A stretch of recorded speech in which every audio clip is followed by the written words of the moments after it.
Oke. Assalamualaikum warahmatullahi wabarakatuh. Yang terhormat Ibu Dr. Anda Suprayekti MPD selaku dosen pengampu mata kuliah Wawasan Pendidikan. Kami dari kelompok 7 Prodi Pendidikan Sosiologi 2021 yang beranggotakan saya Sabrina Livia Nadira. Saya Clarissa Rizky Sapira. Saya Rangga Putra Ramadan. Mungkin tadi ada kendala teman saya yaitu Melani Zahra.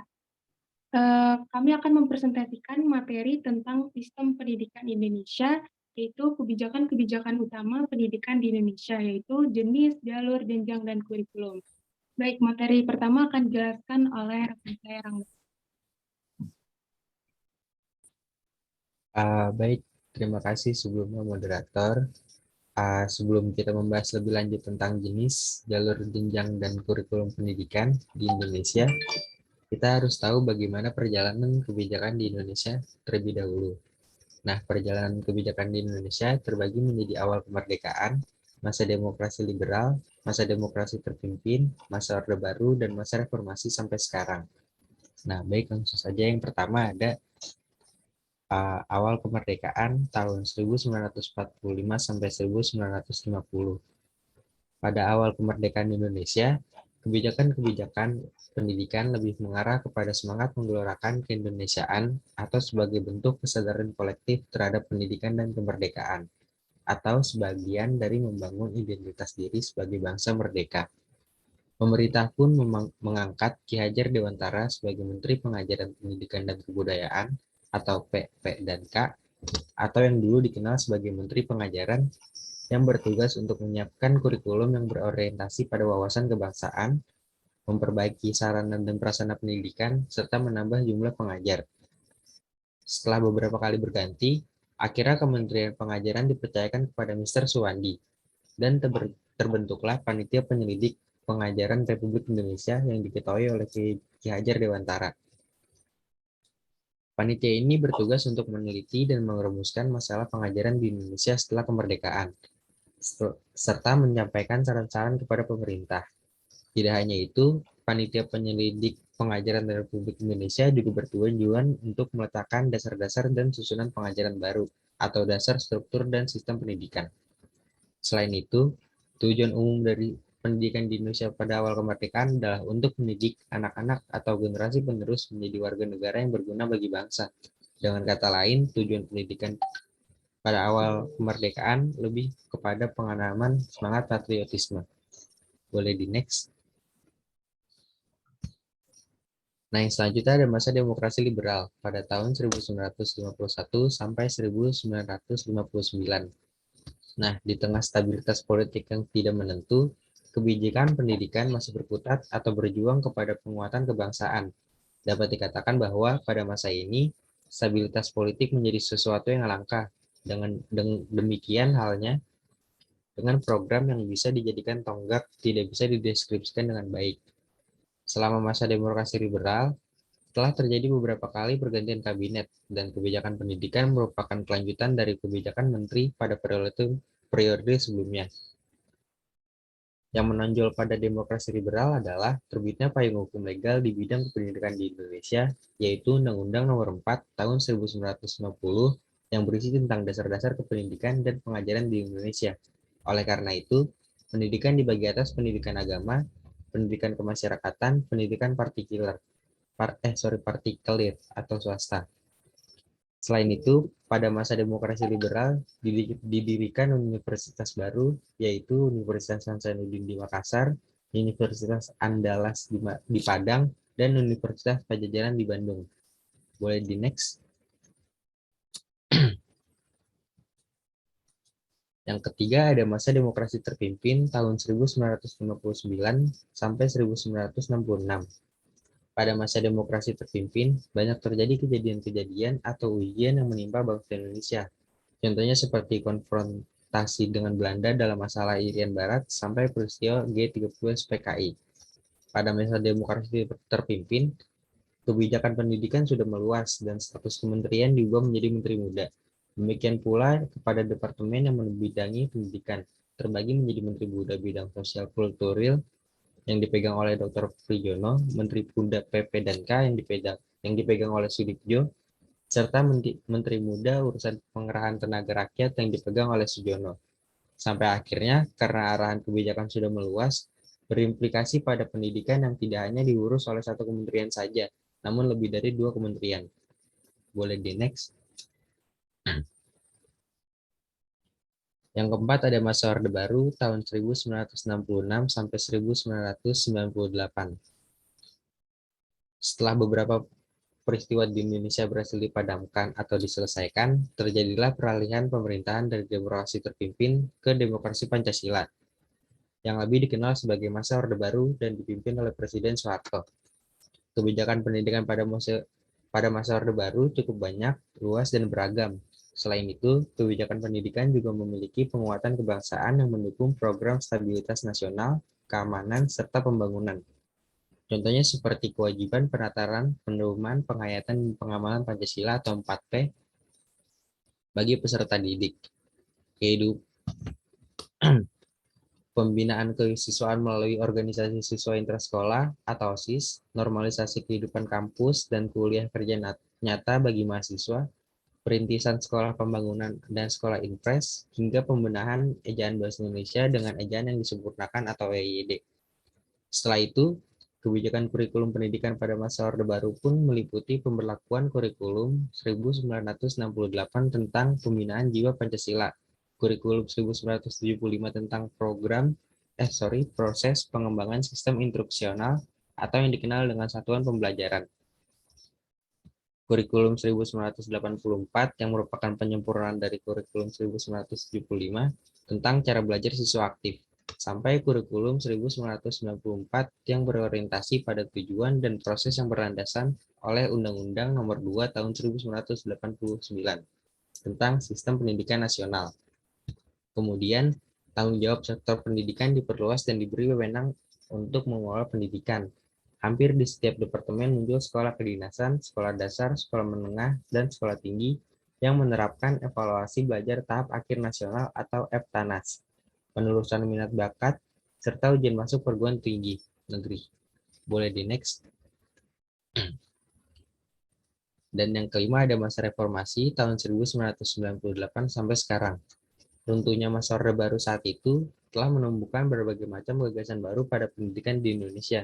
Contohnya seperti otonomi dan desentralisasi pendidikan. Oleh karena itu, pendidikan tidak lagi menjadi wewenang mutlak pemerintahan pusat dan diberikan kepada pemerintahan daerah, provinsi, serta kabupaten atau kota. Setelah melalui amandemen Undang-Undang 1945 dan diberlakukannya Undang-Undang Nomor 22 Tahun 1999 tentang pemerintahan daerah, atau mengubah sistem pendidikan di Indonesia menjadi sektor pembangunan yang didesentralisasikan. Selain itu, hal tersebut juga diperkuat dengan diterbitkannya Undang-Undang Nomor 20 Tahun 2003 tentang Sistem Pendidikan Nasional yang menetapkan bahwa pengembangan kurikulum adalah wewenang dan tanggung jawab pemerintah daerah, sedangkan pemerintah pusat berkewajiban mengembangkan standar isi pengembangan kurikulum di daerah. Selanjutnya, kebijakan-kebijakan pendidikan pada masa reformasi antara lain seperti adanya perubahan IKIP menjadi universitas, lahirnya ujian nasional, pengakuan profesi pendidik dengan sertifikasi guru dan dosen, yang artinya setiap pendidik di sekolah dasar, menengah tinggi maupun vokalisasi wajib memiliki sertifikasi pendidik, bantuan operasional sekolah, standarisasi nasional pendidikan atau SNP melalui PP nomor 19 tahun 2005 yang direvisi menjadi PP 13 tahun 2015 dan direvisi kembali menjadi PP 57 tahun 2001 serta lain sebagainya. Boleh di next.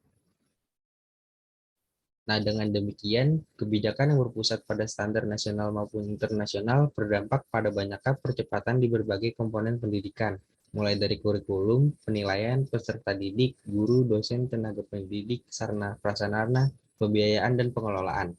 Adapun beberapa kebijakan Kementerian Pendidikan, Kebudayaan, Riset, dan Pendidikan Tinggi tentang standar nasional pendidikan di pendidikan dasar dan menengah diantaranya sebagai berikut. Yang pertama ada standar pengelolaan atau Permendiknas nomor 19 tahun 2007 tentang standar pengelolaan. Yang kedua ada standar kompetensi kelulusan Yang ketiga ada standar isi, dan keempat ada standar proses. Standar proses terbagi menjadi Permendiknas nomor 41 tahun 2007 tentang standar proses atau KTSP. Kedua ada Permendikbud nomor 65 tahun 2013 atau kurikulum 2013 yang direvisi. Dan yang ketiga ada Permendikbud nomor 22 tahun 2016 tentang standar proses. Boleh di next. Yang kelima ada standar penilaian atau Permendiknas nomor 20 tahun 2007 tentang standar penilaian, dan Permendikbud nomor 23 tahun 2016 tentang standar penilaian juga. Yang keenam ada standar pendidik dan tenaga pendidik. Itu ada Permendiknas nomor 12 tahun 2007 tentang pengawas sekolah, dan Permendiknas nomor 16 tahun 2007 tentang kualifikasi akademik dan kompetisi guru dan lain-lainnya. Yang ketujuh ada standar sarana dan prasarana, dan yang kedelapan ada standar biaya. Nah, kebijakan pendidikan pada masa reformasi juga melakukan beberapa kali perubahan kurikulum, seperti kurikulum berbasis kompetisi atau KBK, kurikulum tingkat satuan pendidikan atau KTSP, dan kurikulum 2013, yang akan dijelaskan lebih lanjut oleh teman saya. Terima kasih. Boleh di next. Lalu di sini ada tentang kebijakan kurikulum di Indonesia. Kurikulum dan bahan ajar merupakan alat yang sangat penting bagi keberhasilan suatu pendidikan. Perubahan kurikulum didasari pada kesadaran bahwa perkembangan dan perubahan yang terjadi dalam kehidupan bermasyarakat, berbangsa, dan bernegara di Indonesia tidak lepas dari pengaruh global, perkembangan ilmu pengetahuan dan teknologi, serta seni dan budaya.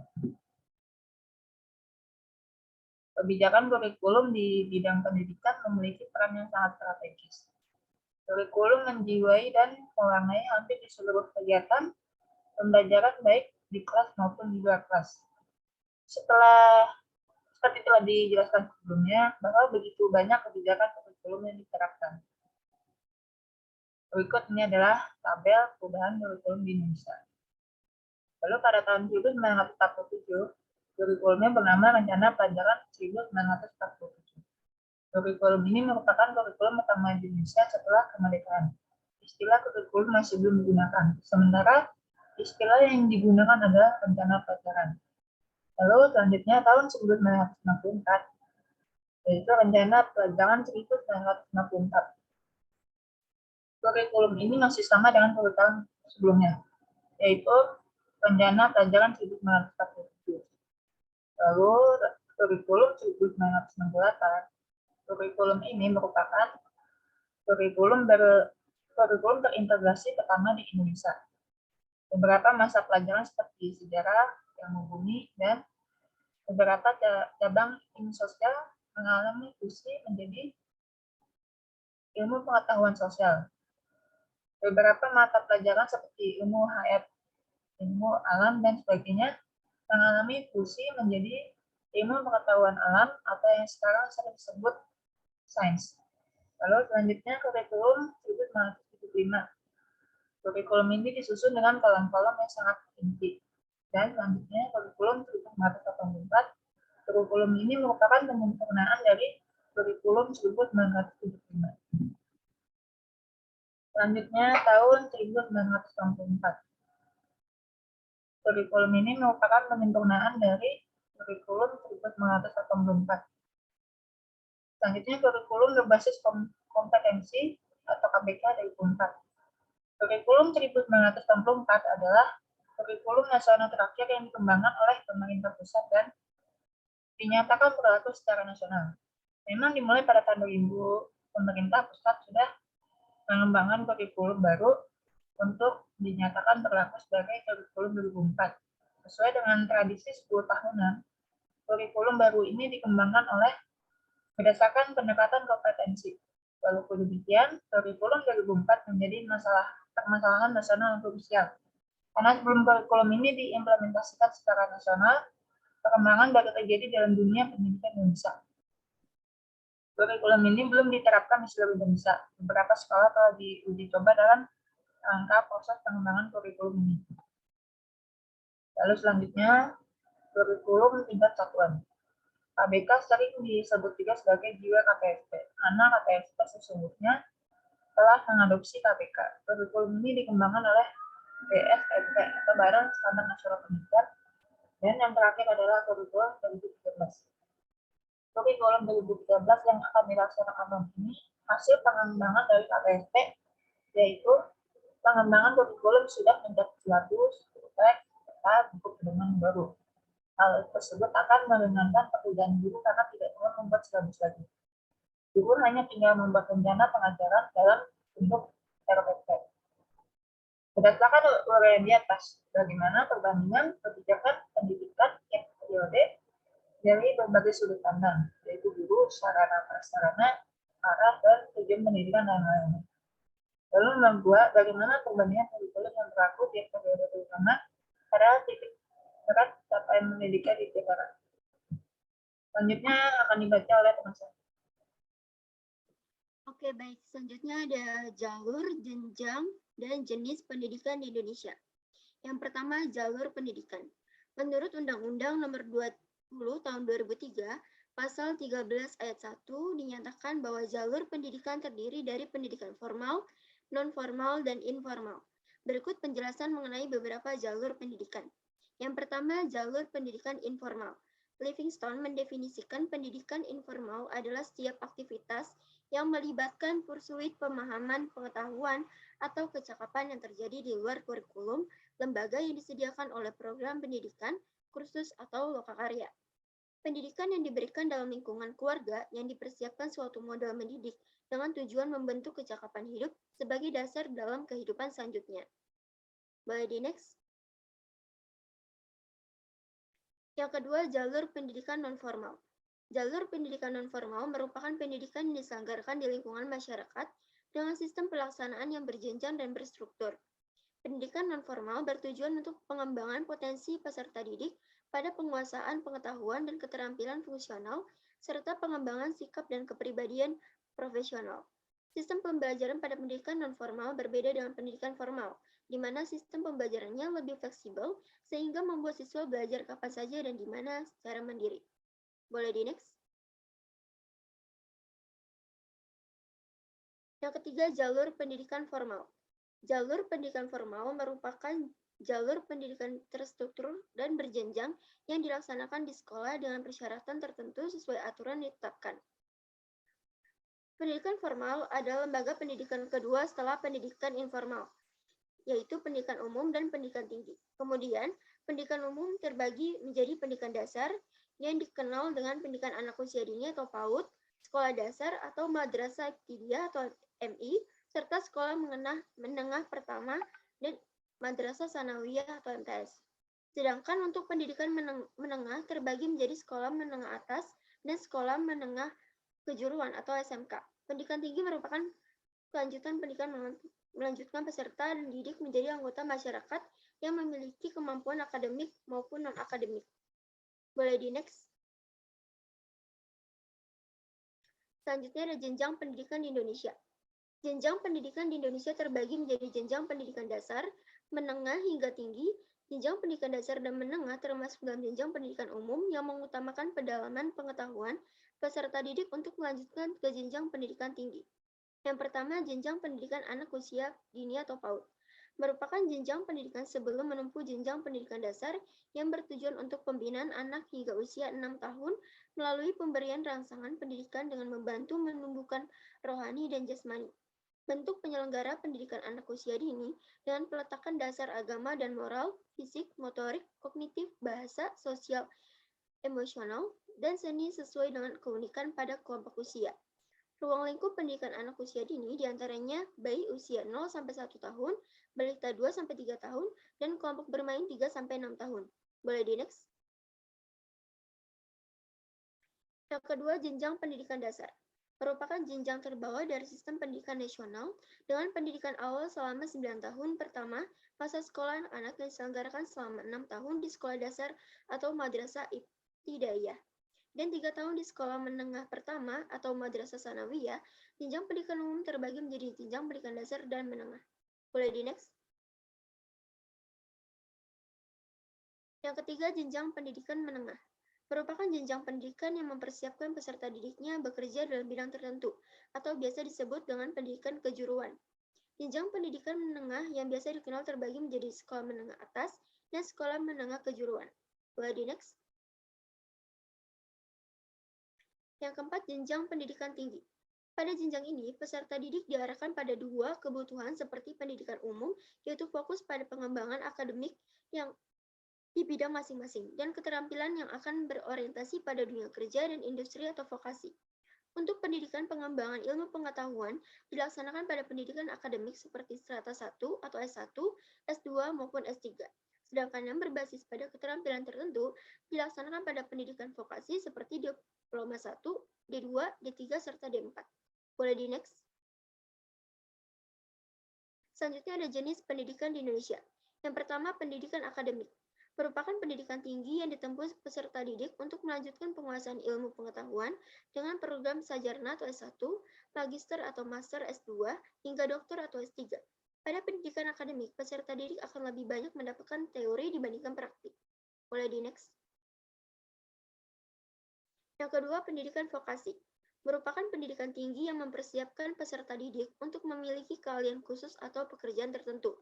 Pada pendidikan vokasi, peserta didik akan lebih memperdalam praktik dibandingkan teori. Pendidikan vokasi mencakup program diploma 1, diploma 2, diploma 3, hingga diploma 4, dengan mendapatkan gelar kelulusan seperti ahli pertama, ahli muda, ahli madya, serta sarjana terapan. Boleh di next. Yang ketiga, pendidikan profesi. Merupakan pendidikan lanjutan dari pendidikan akademik setelah mendapatkan gelar sarjana atau S1. Untuk memiliki pendidikan profesi dipersiapkan untuk peserta didik memiliki pekerjaan dengan persyaratan keahlian khusus dengan mendapatkan gelar profesi setelah kelulusan. Gelar profesi yang didapatkan seperti akuntan, apoteker, dokter gigi, dan sebagainya. Boleh di next. Selanjutnya akan dibahas oleh teman saya. Oke, selanjutnya ada basis dan tren kebijakan pendidikan Indonesia. Yang pertama itu ada pendidikan multikultural sebagai basis kebijakan pendidikan. Kita harus tahu dulu nih, pendidikan multikultural itu apa sih? Ialah proses pengembangan seluruh potensi manusia yang menghargai pluralitas dan heterogenitas ya, sebagai konsekuensi keragaman budaya, etnis, suku, dan aliran agama. Tujuan pokok pendidikan ini adalah membantu mengurangi diskriminasi dan menentang stigma kelompok budaya dan menciptakan kesempatan memperoleh pendidikan yang sama bagi semua kelompok budaya. Salah satu cirinya yaitu adanya pendidikan keagamaan dari pendidikan dasar, menengah, dan tinggi yang mempersiapkan peserta belajar atau didik untuk dapat menjalankan penekanannya yang menuntut pembebasan pengetahuan tentang ajaran agama dan atau menjadi ahli ilmu agama dan terbuka dengan kompetensi lainnya. Nah, kebijakan selanjutnya ialah adanya bantuan BOS atau bantuan operasional sekolah dan bantuan operasional pendidikan. Lalu implementasi pendidikan multikultural pada kurikulum jenjang sekolah dapat dilakukan secara komprehensif melalui pendidikan kewarganegaraan, pendidikan agama, ataupun integrasi dengan mata pelajaran lainnya. Kemudian, selanjutnya ada keterampilan abad 21. Prinsip pokok pembelajaran abad ke-21 menurut sekolah ada 4. Yang pertama itu ada education should be collaborative. Yaitu siswa perlu didorong untuk bisa berkolaborasi dengan teman-teman di kelasnya dalam menggali informasi dan membangun makna, menghargai kekuatan dan talenta setiap orang serta bagaimana mengambil peran dan menyesuaikan diri secara tepat dengan mereka. Lalu ada instruction should be student centered. Ini mana pembelajaran seyogianya menggunakan pendekatan yang berfokus pada siswa. Nah, siswa sebagai subjek pembelajaran yang secara aktif mengembangkan minat dan potensinya. Siswa mengkonstruksi pengetahuan dan keterampilannya sesuai dengan kapasitas dan tingkat perkembangan berpikirnya serta diajak berkontribusi untuk memecahkan masalah-masalah yang terjadi di masyarakat. Oke, selanjutnya. Yang ketiga adalah learning should have content. Materi pelajaran perlu dikaitkan dengan kehidupan sehari-hari siswa karena pembelajaran tidak akan banyak berarti jika tidak memberi dampak terhadap kehidupan siswa di luar sekolah. Dan yang terakhir ada schools should be integrated socially, di mana siswa dapat dilibatkan dalam berbagai pengembangan program yang ada di masyarakat, seperti program kesehatan, pendidikan, lingkungan hidup, dan sebagainya. Dengan kekuatan teknologi dan internet, siswa saat ini bisa berbuat lebih banyak lagi ruang gerak sosial siswa Tidak lagi hanya di sekitar sekolah ataupun tempat tinggalnya, tapi dapat menjangkau lapisan masyarakat yang ada di berbagai belahan dunia. Oke, selanjutnya. Next. Lalu yang ketiga itu ada Merdeka Belajar Kampus Merdeka atau MBKM, tren terkini kebijakan pendidikan Indonesia. Ada 8 bentuk kegiatan pembelajaran. Yang pertama itu bisa kita lihat ada pertukaran pelajar. Dengan salah satu tujuannya yaitu belajar lintas kampus dalam dan luar negeri. Sehingga bersama dengan keluarga di kampus tujuan, wawasan mahasiswa tentang kebinekaan tunggal ika akan makin berkembang. Persaudaraan lintas budaya dan suku akan semakin kuat. Lalu yang kedua ada magang atau bekerja. Nah, tujuannya itu program magang 1-2 semester memberikan pengalaman yang cukup kepada mahasiswa, pembelajaran langsung di tempat kerja. Selama magang, mahasiswa akan mendapatkan hard skill maupun soft skill, sementara industri pun mendapatkan talenta yang bila cocok nantinya bisa langsung direkrut, sehingga mengurangi biaya rekrutmen dan training awal. Gitu. Kemudian ada asistensi mengajar di satuan pendidikan. Dengan tujuan memberikan kesempatan bagi mahasiswa yang memiliki minat dalam bidang pendidikan untuk turut serta mengajarkan dan memperdalam ilmunya dengan cara menjadi guru di satuan pendidikan. Kalau tepat ada penelitian atau riset dengan tujuan meningkatkan ekosistem dan kualitas riset di laboratorium dan lembaga riset, di mana Indonesia dan juga Indonesia dengan memberikan sumber daya peneliti dan regenerasi peneliti sejak dini. Lalu ada yang kelima, kemanusiaan. Tujuannya itu menyiapkan mahasiswa unggul yang menjunjung tinggi nilai kemanusiaan dalam menjalankan tugas berdasarkan agama, moral, dan juga etika. Lalu yang keenam ada kegiatan wirausaha dengan tujuan memberikan mahasiswa yang memiliki minat berwirausaha untuk mengembangkan usahanya lebih dini dan terbimbing. Dan yang kedua itu menangani permasalahan pengangguran yang menghasilkan pengangguran intelektual dari kalangan sarjana. Oke, yang ketujuh ada studi atau proyek independen, mewujudkan gagasan mahasiswa dalam mengembangkan produk inovatif yang menjadi gagasannya. Dan yang terakhir, yaitu ada membangun desa atau kuliah kerja yang tematik. Dengan tujuan, kehadiran mahasiswa selama 6-12 bulan dapat memberi kesempatan kepada mahasiswa untuk memanfaatkan ilmu pengetahuan, teknologi, dan keterampilan yang dimilikinya, bekerja sama dengan banyak pemangku kepentingan di lapangan. Itu. Lalu selanjutnya, ya.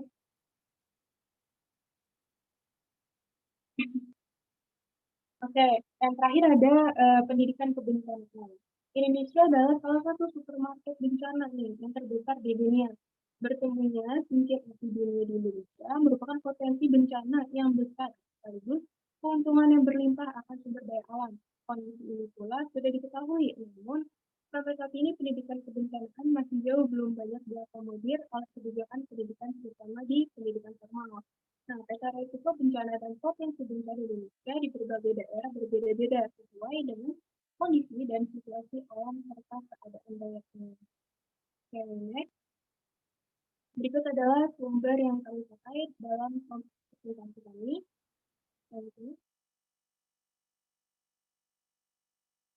Oke, terima kasih. Demikian presentasi dari kelompok ini. Kurang lebih, wassalamualaikum warahmatullahi wabarakatuh.